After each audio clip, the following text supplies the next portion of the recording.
নিতে হবে এবং সমসাময়িক বিভিন্ন ইস্যু নিয়ে মঙ্গলবার দুপুরে তথ্য অধিদপ্তরের সম্মেলন কক্ষে সংবাদ সম্মেলনে বক্তব্য রাখেন প্রধানমন্ত্রীর নীতি ও কৌশল বিষয়ক উপদেষ্টা ডাক্তার জাহিদুর রহমান। শুধুমাত্র কিছু অলিগার্কের স্বার্থ রক্ষা করার জন্য আমাদের গ্যাস এক্সপ্লোরেশন বন্ধ ছিল। ফ্যাসিস্ট শাসনে ডিজিটাল নিরাপত্তা আইনের চরম অপব্যবহার হয়েছে উল্লেখ করে গণতান্ত্রিক সরকার কোনো অন্যায় জনগণের ওপর চাপিয়ে দেবে না বলে জানান প্রধানমন্ত্রীর নীতি ও কৌশল বিষয়ক উপদেষ্টা।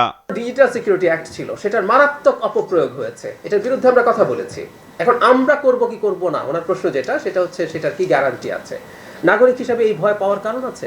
ঘর পোড়া গরু সিঁদুরে মেঘ দেখলে ভয় পাই। যথেষ্ট সমালোচনার জায়গা আছে। বাংলাদেশের সরকারের অনেক ভুল হবে, আমি প্রায় বলি, ওগুলো নিয়ে কথা বলেন, বিদ্রুপ করেন, কিন্তু যে কথাটা বারবার বলছি, একটা জিনিসকে ভয় পেতে হবে, আপনি আইন ভাঙতে পারেন না। এখন আমরা আইনের নামে নিপীড়ন চালাবো কিনা, এটা হচ্ছে প্রশ্ন। উত্তর হচ্ছে না, চালাবো না, কারণ আমরা একটা ফ্যাসিস্ট বা মাফিয়া রেজিম নই।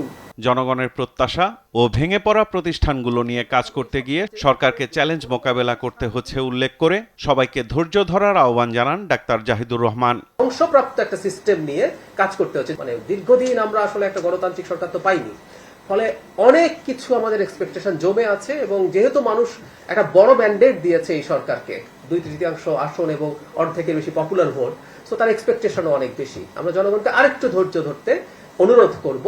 শেখ হাসিনা পালিয়ে যাওয়ার সময় আইন ভঙ্গ করে থাকলে তার বিরুদ্ধে সরকার ব্যবস্থা নেবে বলেও জানান উপদেষ্টা জাহেদ। মানে উনি আইসিটিতে মানবতা বিরোধী অপরাধের জন্য অভিযুক্ত এবং উনি দণ্ডপ্রাপ্ত হয়েছেন মৃত্যুদণ্ড।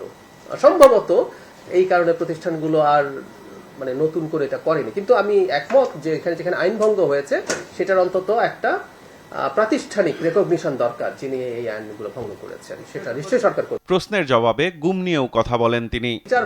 বিচার করে সব প্রসেস শেষে তার মৃত্যুদণ্ড হতে পারে, তখন সে রাষ্ট্র হয় যে আমি আইন প্রয়োগ করছি।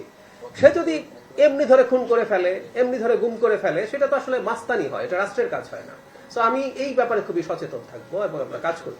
মন্ত্রিসভার রদবদলে প্রধানমন্ত্রী তারেক রহমান প্রয়োজন অনুযায়ী ব্যবস্থা নেবেন বলেও জানান তিনি। ওনার যদি কখনো মনে হয় যে কেউ ভালো পারফর্ম করতে পারছেন না, তার জায়গায় দপ্তর পুনর্বন্টন অথবা নতুন কাউকে দেয়া, এগুলো যদি প্রয়োজন মনে করেন তিনি সেটা করবেন। সাইফুল রিপন, দেশ টিভি, ঢাকা। ধারণা করি যেটা, এটা আমার ধারণা, আবার একদম